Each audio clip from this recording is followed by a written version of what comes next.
Some Canadians are getting a head start on their holiday shopping, but new data shows tariffs are changing how many are planning to spend this year. I think things are really expensive right now, so I'm probably going to be cutting back a little bit this year, or budgeting well, or just making sure I'm buying things on like Black Friday. A new survey from the Bank of Montreal shows 3 in 5 Canadians are adjusting their holiday spending plans this year. Tariffs and high unemployment rates are fueling their economic uncertainty, so they're planning to scale back. Now, a quarter of respondents say they're starting shopping early to avoid possible price hikes and trying to take advantage of sale prices. Experts say people and businesses are feeling the pinch. Let's now bring in retail analyst Doug Stephens in the conversation. Doug, good evening and thanks for your time. Welcome. Thank you. So talk to us about the financial strain many Canadians are facing and their behaviors changing towards spending. Yeah, sure thing. So I think if you were to sit down and put together a checklist of all of the things that could make people feel nervous about their finances, we've pretty much got that list in front of us as we speak, Akshay. I mean, consumer goods, we're certainly seeing inflation in certain areas, particularly at the grocery store, where a lot of what is coming into our grocery system in Canada is, of course, imported. So we're seeing the impact of tariffs there.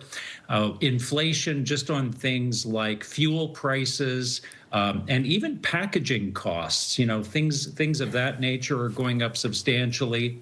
In the housing market, we're seeing people now renewing mortgages that are substantially higher at substantially higher interest rates, and in the face of a softening housing market as well. And really, housing prices and the wealth that we have tied up in our housing market is a lot of what makes us either feel wealthier or feel poorer, depending on which direction prices are going in. So there's just a tremendous number of factors. And now we even have a stock market that is looking like it's now starting to tilt toward a bear market, with technology stocks sort of falling back in value as well. So put it all together and it just makes for a very, very tenuous environment. So many factors you listed out, Doug, now because of which we're seeing shoppers sort of making adjustments when they go out for their shopping.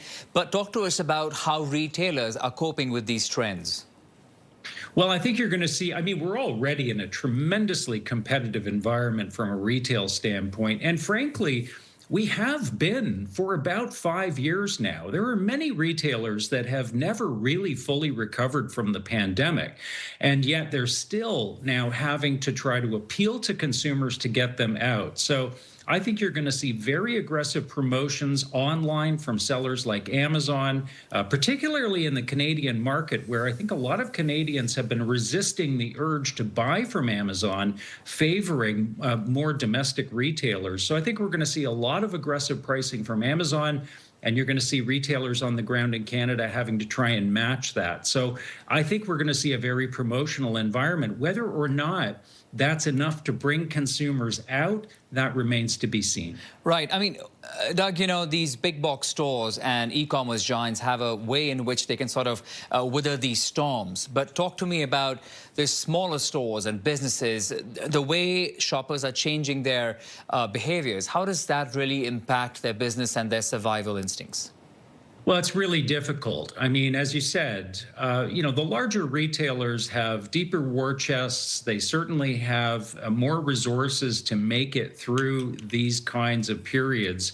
For the average small retailer, it can be a matter of, 2 straight months of depressed sales, and that can be the margin between survival and failure. So it really is important, and with consumers under the kind of strain that they're under right now. I didn't mention, but I should, that, credit card balances are at an all-time high. We have record debt in the country as well. So that's another thing that's sort of going against retail generally, but very difficult for small retailers, and really all the more reason to focus your spending locally if you can this holiday season. If you have $1 to spend, don't spend it at one of the large national or international retailers. Find a local retailer who can satisfy what it is you're looking for. Good advice. Doug Stephens, retail analyst, appreciate your time. Thank you for joining us on the Saturday night. My pleasure. Thanks for having me.